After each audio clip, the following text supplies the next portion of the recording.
Good morning everyone.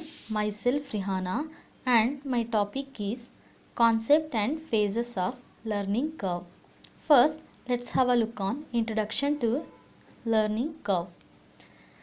We people all know that in the organizations they considered human resource as an asset of the organization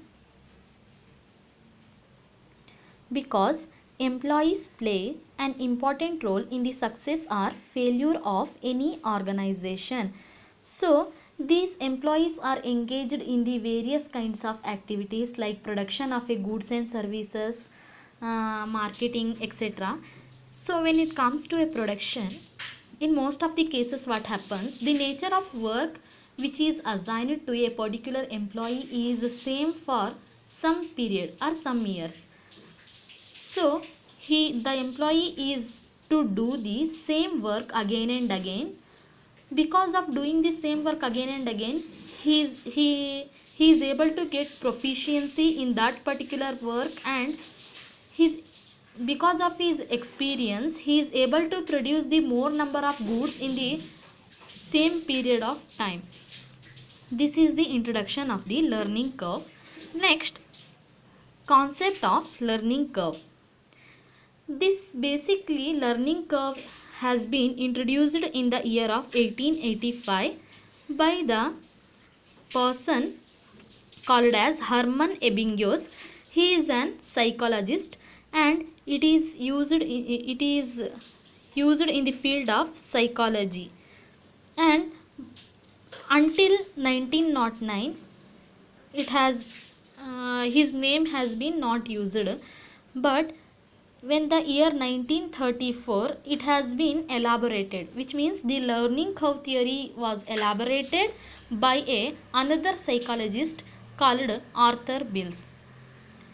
In later on in the year of 1936, we people all know that Wright brothers, who is the inventor of the aeroplanes, Paul Wright and Wright Buffalo, they developed this theory and they established their paper in the journal called Aeronautical Science, and this theory has been practically used in the field of aircraft industry to ascertain the cost of aeroplane assemblies in the repetitive production. And later on this theory has been applicable or usable by the another industries also.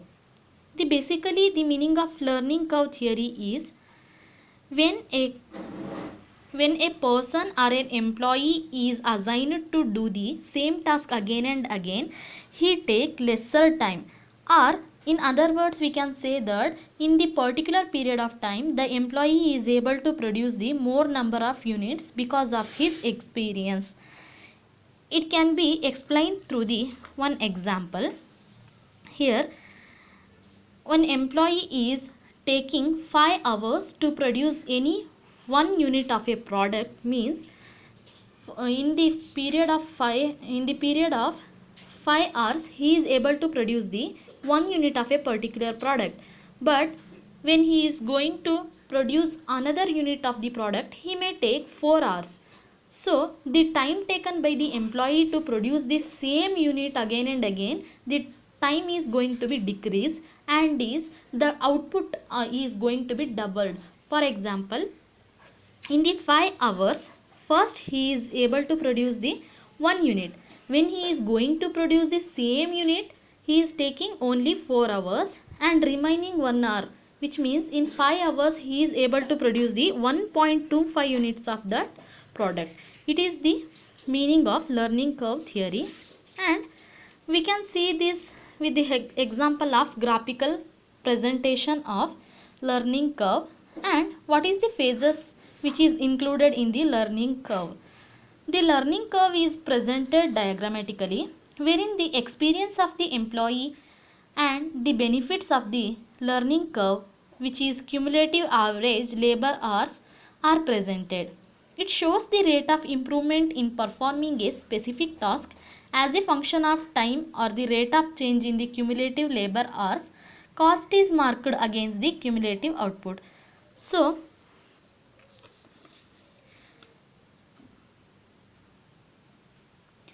we can say that the 10% or 20% labor cost, we say that the learning curve is 90%. For example, here we can see that there is a diagram. It is a learning curve diagram. In the OX axis, we are representing the cumulative output. In the OY axis, we are representing the cumulative average labor hours. This learning curve has included the three phases, which is phase 1, phase 2 and phase 3. In the OX axis, cumulative output like 0 to 10 to 130. In the cumulative average labor hours is also 10 to 130. Here we can clearly see that when the cumulative output is going to be increased simultaneously, the laborage hours is going to be decreased.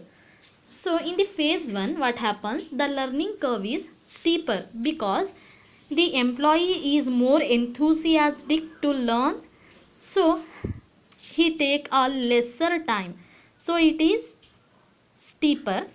When it comes to a phase 2, the second stage, the learning curve rate becomes moderate, therefore the learning curve is not steeper. In the phase 3, learning curve is very slow and therefore the learning is flatter. I can explain this with an example. We can take an example of the student in the class, how the student behave or learn in the class. We take this example to better understand the understanding of this learning curve. In the morning sessions, the students are, we can say that they are hyperactive to learn something or acquire some knowledge. They are more interest in the, they have more interest in the classes in morning sessions, but when it comes to the period of afternoon sessions, they become less interest because this phase, the learning capacity of the student is moderate in the afternoon sessions. But when it comes to the evening sessions, we can say that in the last period of around 4 to 4:30, they do not have an interest towards the classes. So we can say as a phase 3 is flatter.